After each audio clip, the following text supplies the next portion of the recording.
Okay, so in our first voiceover PowerPoint for this chapter, we talked about organic chemistry and how hydrocarbon backbone is the basis of most organic molecules.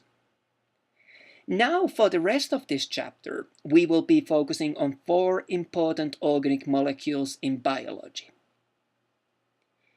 We will be looking at carbohydrates, lipids, proteins, and nucleic acids. We will discuss each one of them in a bit more detail, and the order that I have listed them in here is not an accident. We will not be going into a lot of detail about nutritional sciences, but you will notice that the order in which these groups are listed is, in fact, the order of ease for the body to access these substances. Carbohydrates or carbs, which are basically our sugars, are often the easiest to access, so the body prefers to use them for energy storage. Then comes our lipids, which are fats. Now, this is why it's so hard to lose fat tissue from the body. If carbs are available, the body will prefer to use those first as an energy source. So really, a lot of low-carb diets play on this concept. Now comes proteins, and these are what the muscles in your body are mostly made of. So if you do not get sufficient supply of carbs or lipids, and you still go to the gym and work out like crazy, really, you will not be building up your overall muscle mass. This is because you will end up burning away some of the old muscle mass to build new muscle. So this is why some gym goers believe in protein supplements just prior or immediately after their workout. Finally, we will be talking about nucleic acids and why they are so important for all life. So, let's get started.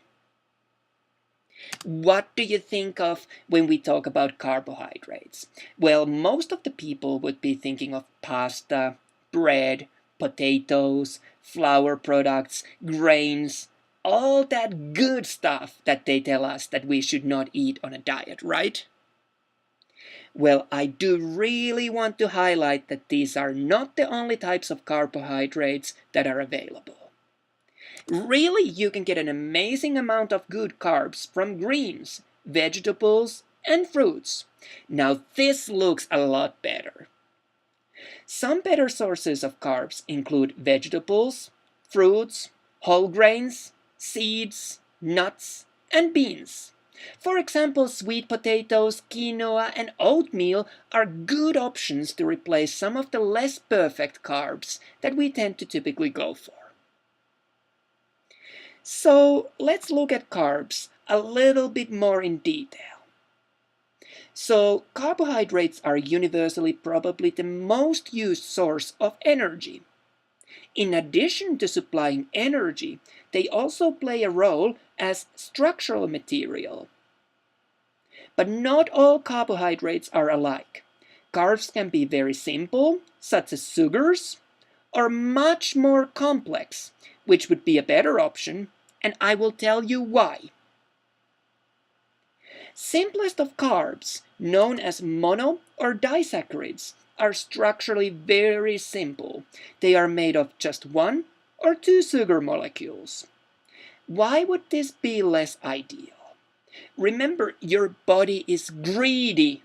You should be eating to supply energy for when it is needed.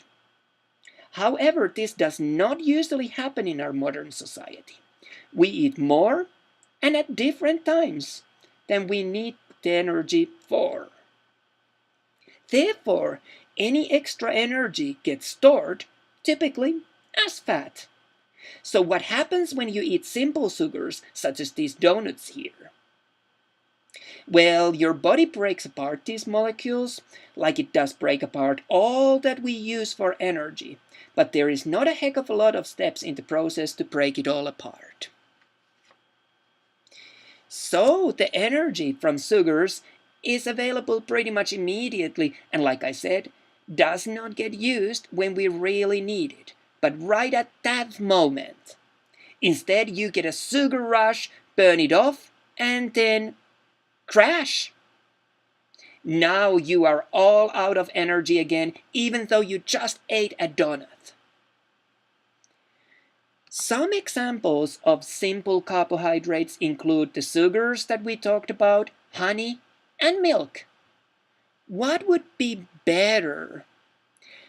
Well, ideally, you want to consume polysaccharides, which are polymers of many monosaccharides.